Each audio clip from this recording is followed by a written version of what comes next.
Assalamualaikum warahmatullahi wabarakatuh. Alhamdulillah wassalatu ala rasulillah. Mas santri PGTP Yahki, guru ngaji Al-Quran metode Yahki yang dirahmati oleh Allah. Masih dari tanah suci Makkah, kami menyampaikan materi pada pertemuan hari ini, yaitu manajemen lembaga Al-Quran. Masih banyak lembaga Al-Quran belum dikelola atau terkelola dengan baik dan benar, serta dengan sistem manajemen yang profesional. Banyak sekali yang ingin mendirikan lembaga, bahkan sudah mendirikan lembaga, tapi belum membekali diri dengan kemampuan manajerial yang baik dan maksimal, sehingga banyak berdiri lembaga secara kuantitas banyak, tapi secara kualitas minim. Karena apa? Karena faktor manajemen yang belum jalan. Ada 3 hal penting untuk memulai dan membangun lembaga agar bisa maju dan berkembang. Yang pertama adalah manajemen sumber daya manusia. Manajemen lembaga dapat diartikan sebagai ilmu dan seni untuk mengatur hubungan dan peranan tim untuk mencapai tujuan sebuah organisasi, termasuk lembaga pendidikan Al-Quran. Ini sangat penting, mengingat bahwa dalam suatu lembaga dapat maju atau berkembang, salah satunya adalah dengan dukungan dari SDM, sumber daya manusia yang handal dan profesional. Sehingga setiap lembaga pendidikan Al-Quran yang ingin berkembang, maka harus memperhatikan sumber daya manusia dan pengelolanya dengan baik, agar tercipta pendidikan Al-Quran yang berkualitas. Untuk itu, lembaga Al-Quran yang merupakan suatu lembaga yang senantiasa diperlukan oleh masyarakat sepanjang waktu. Tapi ingat, tidak semua lembaga pendidikan diminati masyarakat. Beberapa lembaga pendidikan yang semakin tahun semakin menurun, bahkan jumlah siswanya pun kualitasnya menurun, akhirnya tutup. Sebaliknya, tidak sedikit lembaga pendidikan yang semakin tahun semakin populer dan berkembang, sehingga dikenal oleh masyarakat sebagai lembaga yang maju. Langkah pertama yang harus dilakukan oleh pengelola lembaga pendidikan Al-Quran untuk menciptakan lembaga pendidikan yang baik dan bermutu, yaitu selalu memperhatikan dan mengidentifikasi kebutuhan, keinginan-keinginan yang berkembang. Yang pertama, siswa dan orang tua. Orang tua pasti ingin anaknya memperoleh pendidikan yang terbaik, memperoleh pendidikan yang berkualitas, memperoleh hasil yang lebih baik dari akhlaknya, dari keterampilannya, dari keilmuannya, dan seterusnya. Yang kedua adalah komunitas. Wali santri tentu, anak tentu membutuhkan lingkungan yang baik, lingkungan yang bisa mendukung dan mensupport perkembangan untuk kemajuan anak ini ke depannya.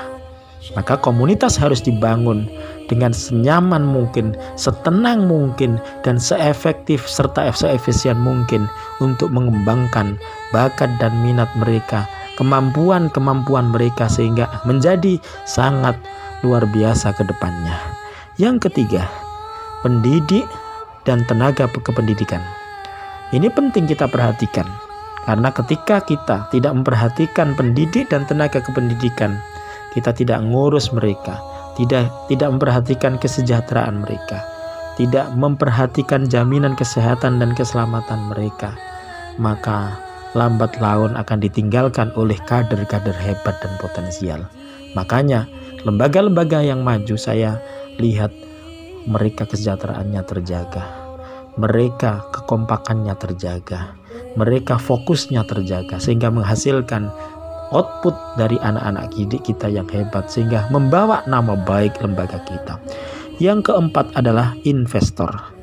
Kita kalau ketika lembaga kita maju, berkembang, maka akan datang investor-investor untuk berkontribusi, untuk berkolaborasi, untuk bersinergi untuk kemajuan lembaga kita. Maka coba bangun, coba punya cita-cita, saya harus menjadikan lembaga ini lembaga yang kemudian dilirik banyak orang, didatangi banyak orang untuk sebuah kemajuan yang lebih maju lagi.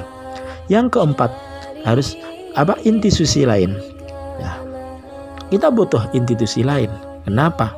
Karena output yang baik yang sudah kita keluarkan, harus ada tindak lanjut yang jauh lebih baik. Sehingga apa yang sudah kita bangun pada diri anak-anak kita, pada santri-santri kita berlanjut semakin baik, semakin berkembang, semakin maju, semakin sukses. Selain hal-hal tersebut di atas, untuk mengelola lembaga pendidikan diperlukan sistem manajemen yang baik dan bertanggung jawab. Hal yang bisa dilakukan oleh pengelola pendidikan Al-Quran supaya bisa bersaing di era seperti sekarang ini. Yang pertama adalah optimalisasi marketing secara digital. Ini penting karena sekarang zamannya zaman digital. Maka semua hasil dari progres anak-anak harus kita syiarkan, harus kita syiarkan, harus kita informasikan, harus kita ceritakan bahwa kita sudah berubah, kita sudah berbenah, kita sudah jauh lebih baik dan lebih maksimal dari sebelumnya. Ini penting, harus ada optimalisasi marketing digital karena sekarang zamannya digital.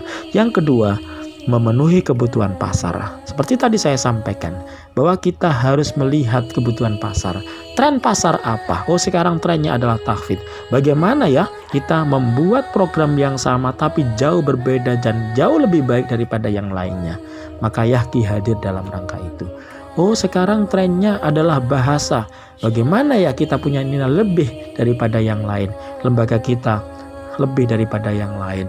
Kalau di tempat-tempat lain masih fokus bagaimana wisuda tahfidznya, tapi kita sudah ada tambahan, yaitu metode Yahki akselerasi yang bisa mengantarkan anak-anak kecil bisa membaca kitab dengan makna Jawa, kemudian lengkap dengan tarkibnya, lengkap dengan dalil alfiyahnya, nomor sekian, baitnya bunyinya ini, artinya ini, sehingga beda dengan lembaga-lembaga yang lain. Maka kita harus betul-betul peka kebutuhan pasar apa dan kita memberikan yang beda dari yang lainnya. Yang ketiga, yaitu membuat kurikulum yang berkualitas. Lembaga yang baik pasti kurikulumnya bagus. Dan tentu kurikulum yang bagus tidak akan tersampaikan dengan bagus ketika SDM-nya tidak bagus. Maka kita harus mempersiapkan bagaimana kurikulum yang bagus yang sudah kita siapkan, yang sudah kita sediakan dan sudah kita tawarkan ini kemudian dikawal oleh SDM yang handal dan profesional sehingga menghasilkan output yang hebat, handal dan profesional. Yang keempat, menerapkan metode pembelajaran yang efektif. Ini penting. Kenapa? Karena metode pembelajaran yang efektif akan menjadikan anak-anak lebih cepat dibanding daripada yang lain, lebih cepat dibanding dari sebelumnya.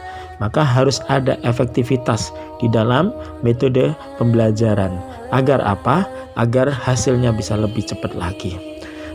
Para ustadz-ustadzah yang dirahmati oleh Allah, guru Al-Quran metode Yahki yang dicintai oleh Allah. Maka untuk menciptakan kader-kader SDM yang hebat perlu pendampingan. Yang kelima, meningkatkan reputasi. Cara efektif untuk meningkatkan reputasi adalah dengan mencetak lulusan terbaik. Reputasi yang positif akan terbentuk secara otomatis jika lembaga pendidikan sudah terbukti berhasil mencetak SDM yang unggul. Reputasi ini kita bangun agar orang percaya bahwa kita bisa menghasilkan kader-kader yang hebat. Maka para ustadz-ustadzah yang dirahmati oleh Allah, cara-cara di atas dapat dilakukan untuk menjadikan lembaga kita yang kita rintis ini menjadi lembaga pilihan masyarakat, sehingga menjadi rujukan berbagai macam orang, berbagai macam lapisan dari banyak macam daerah manapun. Inilah yang kita harapkan. Para ustadz-ustadzah yang dirahmati oleh Allah, Yahki hadir dalam rangka seperti itu. Maka konsep manajemen yang ditawarkan Yahki adalah sederhana tapi menghasilkan hal yang luar biasa. Yang pertama, ketika lembaga mau menggunakan Yahki, hal pertama dan utama kita lakukan adalah kami harus ketemu dengan pengurus. Kami harus ketemu dengan yayasan. Agar apa? Agar mereka juga punya mimpi yang sama akan kemajuan dan perkembangan lembaganya. Dan mereka punya mimpi yang sama dengan kita. Jadi ketika nanti pengurus sudah paham, sudah peka dan kemudian pingin maju lembaganya, maka tahap yang kedua adalah membangun kekompakan SDM, membangun SDM yang berkualitas. Kumpul kita dengan guru-gurunya, kita bangun gurunya agar naik kualitas dan kapasitas dirinya, kita upgrade kemampuannya dengan kemampuan yang lebih dari sebelumnya.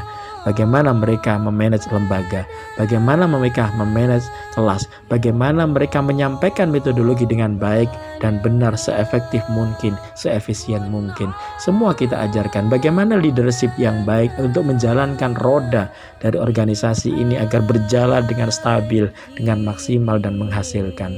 Maka hal yang kedua yang kita lakukan ketika ada lembaga mau menggunakan Yahki adalah ketemu dengan guru-gurunya, menyamakan visi dan misinya, membangun komitmen yang sama untuk mewujudkan sesuatu yang luar biasa bersama-sama.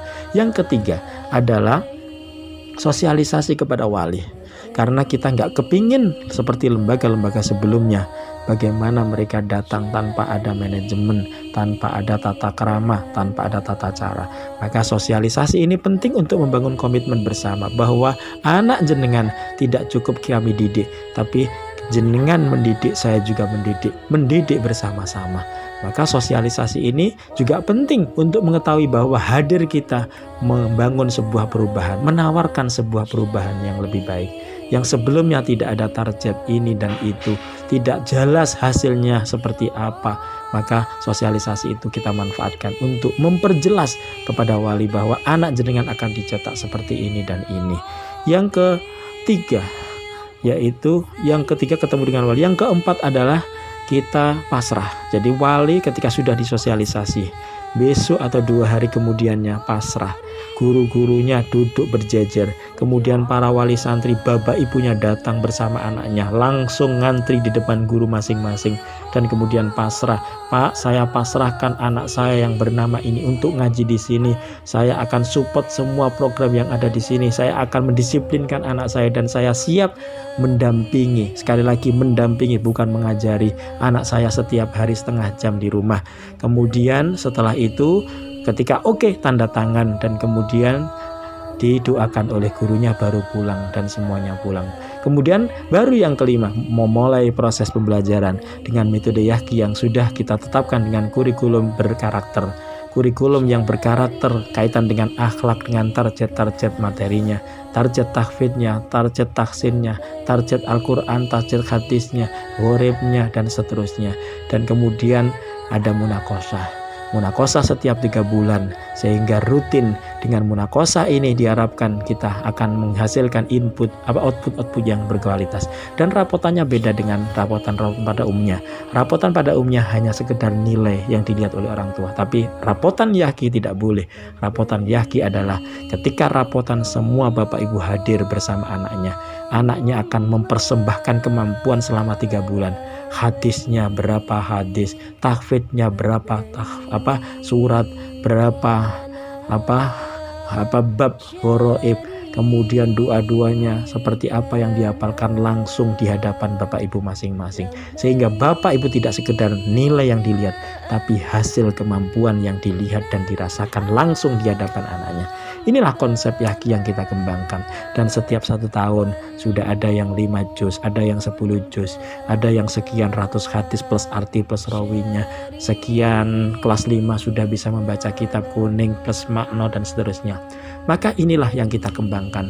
Kami berharap lembaga-lembaga yang mungkin masih belum dilihat dan dilirik oleh masyarakat, masih mencari murid, bukan murid yang mencari sekolah. Ayo kita bangun menjadi sekolah yang menjadi rujukan masyarakat.